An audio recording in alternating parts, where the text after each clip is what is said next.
everyone. Welcome to Grace Every Day, a podcast for Christian wives of blue-collar guys. Today's podcast episode is all about the assumptions that we make about other people's perceptions of us. And this topic came to me about a week ago, just reflecting back on all of the times in life, in my experience, when I made an assumption about someone else's perspective or perception of me, and I acted on that perception and later learned it wasn't correct. And I think this is something that we catch ourselves over and over again, just making this mistake, and it's affecting certainly our relationships with other people, both at home and at work, personally or professionally. You know, our brains are wired to take a couple of facts and complete the story. I won't get into the science behind it, but basically your brain, our brains, don't like incomplete stories, incomplete loops.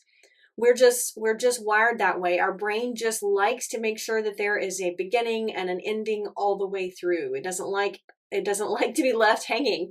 It's why when you get started and you get halfway through a movie and you're like, man, I got to see the end of it, right? Your brain is just naturally wired to want to reach that ending, that conclusion, close the gap, if you will.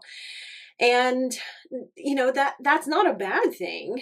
It's sort of like, your brain it has a couple of facts in life, in any situation. And because of our human tendency to try to complete the story or tell ourselves the rest of the story, or if we have to make up the rest of the story, our brains just are naturally geared that way, toward that inclination. It reminds me of, if you were little, you had those those paint by number exercises or puzzles, I don't know what you'd call them, drawings. And you would, you'd start at number 1 and you connect the dots and draw to number 2, and you'd draw your pencil or your crayon to number 3 and number 4 and so on. And when you got done, you had a picture of a heart or a star or a princess or something. And it kind of got to be where, as you got good at them, you could look at the dots themselves and your brain would just sort of fill in the lines. Even though you haven't drawn them yet, your brain would go, oh, I recognize this shape by the outline. So our brains like to do that, right? It likes to take a couple of key points and fill out the rest of the outline, color in the rest of the outline for us. The problem is, again, that sometimes we make an assumption.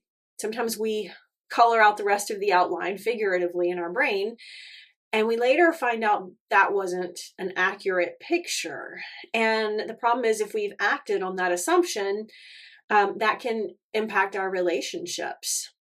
I remember many years ago, I was working at Pizza Hut. So this was early in my career, early on in my relationship with Mac, and early in our marriage, and my role as a stepmother. And, I was young. It has been quite a few years ago. And I remember dropping Eric off to play one day with one of his friends. And I wanted to, talk to his little friend's mother before I did, like, what are y'all going to do? Where are you going to go? Just kind of the basic expectation for the day. What time should I come back to pick him up? That sort of thing. And I kind of got out of the car. I went to talk to her. And of course the boys went off right away to start playing. And she was just very abrupt and in a hurry towards me. And I kind of felt that. And not rude, certainly by any means, but just very abrupt, just brushed me off kind of in a hurry and just, on to the next thing. So I remember getting back in the car and going back, and I might have even mentioned to Mac that I was like, I just felt like, she was just kind of abrupt and just kind of brushing me off. The story I told myself was maybe because I'm young, or maybe because I'm the stepmother, or maybe, maybe she didn't like the fact that I worked as a waitress. I didn't know. But I kept telling myself the stories to try to explain why she had acted this way. And the funny thing is that a couple hours later, when she brought Eric back, or maybe I picked him up, she apologized. She said, I'm sorry. I was so rushed earlier when you came by. She said, we were getting ready to list the house and the realtor was coming by and blah, blah, blah, blah. And she had just this perfectly rational explanation for why she had been such a hurry, why she had been so abrupt.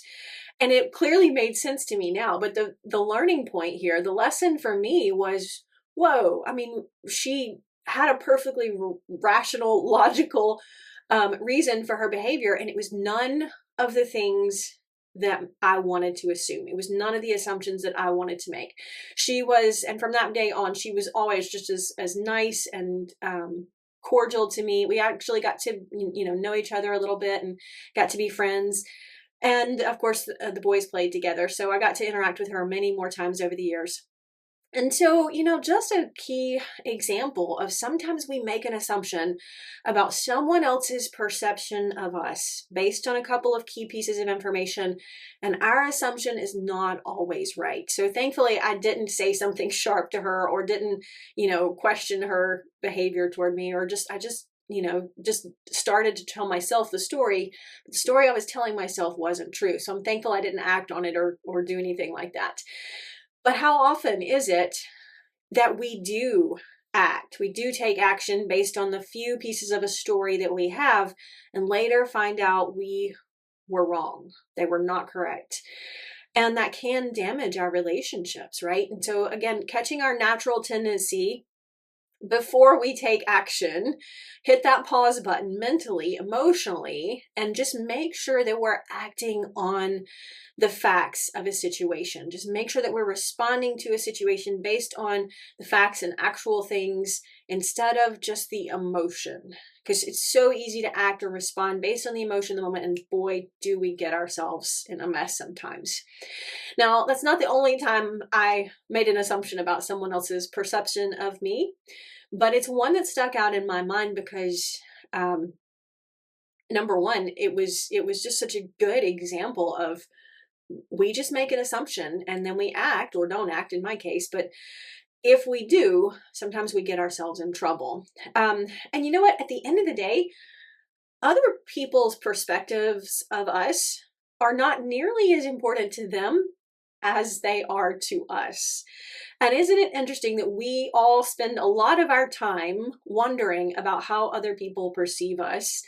And the truth is that most of the time, other people don't spend nearly as much time thinking about us as we do. The world is made up with 7 billion other people, right? And so it's ironic how much time we spend worried about what other people think of us. And in fact, again, it's not nearly as much time and energy as they spend thinking about us. Now, again, a very human tendency because we are self-concerned, right? To some degree, we are selfish. Have you ever noticed when you have a picture taken with a group of people and someone, snaps the picture and they hold up the phone so they can show you the picture, and the first person you look at is always yourself. You don't look at anybody else until you've looked at yourself, and whatever you see about yourself, if you like the way you looked in that picture, you're like, oh, it's a good picture. And then you move on to see what everybody else is doing. So, again, nothing wrong with that, but is it C.S. Lewis who said, true humility is not thinking less of yourself, but thinking of yourself less often, and not being as concerned about other people's perceptions of us as much as making sure that we are growing and developing ourselves and truly reflecting and showing up how we are as a person, who we are as a person. Because we can't control other people's perceptions of us. All we can do is act in a way that shows A, who we are, and B, make sure that who we are is in alignment with who we say we are and who we say we want to be. I remember one of Les Brown's quotes, don't let other people's opinions of you become your reality. And, really, when you think about that, it's coming back again and again to, rather than spending time and energy assuming what other people think or believe about us, don't focus our time and energy on that so much as focusing our time and energy on A, where do I want to get better? Not because there's something wrong with me, because there's not. Just Michael Josephson said, you don't have to be sick to get better, right? And so I'm not worried about whether I'm sick or not. I just honestly am looking in the mirror instead of focusing out the window on other people, other people's mistakes, other people's flaws, other people's perspective of myself, but focusing instead on the mirror and where do I want to get better? What's the one thing I need to do to work on in any situation to improve the situation? Viktor Frankl said, when I can no longer change a situation, I am challenged to change myself. And how true that is. Rather than worrying about those assumptions, just make sure that we are focusing on the facts and then focusing on what we can control ourselves, right? The circle of concern is the things that we are concerned about, but the circle of influence is where we want to spend our time and energy. And so indeed, if we're looking at a situation and there's a couple of key pieces of information, we want to tell ourselves a story, we want to jump to a conclusion. If we truly want to be proactive, we can verify the rest of the information that would make that story complete. Make sure that we're acting based on those facts instead of those assumptions.